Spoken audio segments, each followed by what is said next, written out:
Today, the name Kanchipuram is synonymous with one thing: heavy, lustrous, and intricately woven silk saris.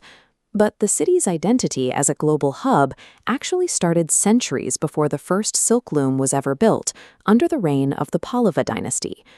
In the early days of South Indian temple building, engineers were limited by geography. They had to find a massive existing monolithic boulder and carve downward into it, essentially hollowing out a room from a single stone. Because Kanchipuram sits on a flat inland plain without these giant boulders, the Pallavas had to innovate. They began quarrying sandstone, cutting it into heavy blocks, and stacking individual stones upward to create completely freestanding buildings. This shift from carving boulders to assembling masonry provided the technical foundation for the massive temple complexes that define South India today. This breakthrough is most visible at the Kailasanathar temple, built by King Rajasimha in the 8th century. Rajasimha's builders moved away from the cave carving tradition entirely. They used sandstone to build an entire freestanding complex stone by stone, allowing for much larger and more complex layouts than a single boulder could ever offer. Throughout these new structural courtyards, the builders added a specific royal signature: these rearing lions, or yalis, which became the architectural stamp of the Pallava dynasty. At Vaikunta Perumal Temple, the Pallavas pushed their engineering further by experimenting with vertical space. They designed 3 separate sanctums and stacked them directly on top of each other. This allowed them to depict Lord Vishnu in 3 distinct postures within a single tower: sitting on the bottom floor, reclining in the middle, and standing at the top. They used the courtyard walls as a medium for record-keeping, filling them with a continuous gallery of relief panels. These panels function as a visual archive, documenting the lineage of Pallava kings, their coronations, and wars fought to secure the empire's borders.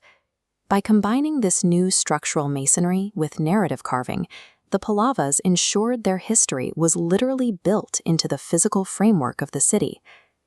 As the city's masonry walls made Kanchipuram a secure and permanent capital, it became an attractive destination for scholars and philosophers.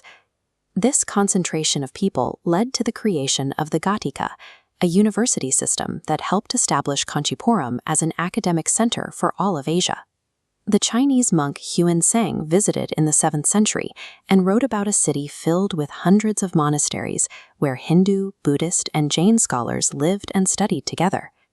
The most famous figure to emerge from this intellectual environment was the monk Bodhidharma.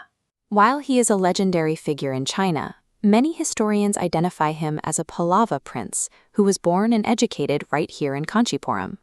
He eventually traveled to China, where he is credited with bringing the foundational teachings of Zen Buddhism and martial arts to the Shaolin Temple. Kanchipuram's influence wasn't limited to its own borders. The ideas developed in its schools were being exported across the continent.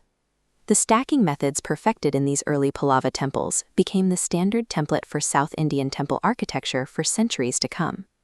At the Kailasanathar temple, you can walk through the secret corridor, a narrow passage circling the inner sanctum.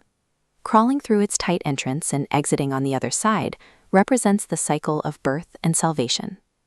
Although the Pallava dynasty ended, the city they built remained a thriving metropolitan center. Later empires, including the Cholas and the Vijayanagar, moved into the city and built upon the commercial infrastructure the Pallavas had established. Later rulers used this established commercial wealth to introduce the legendary Kanchipuram silk weaving cooperatives.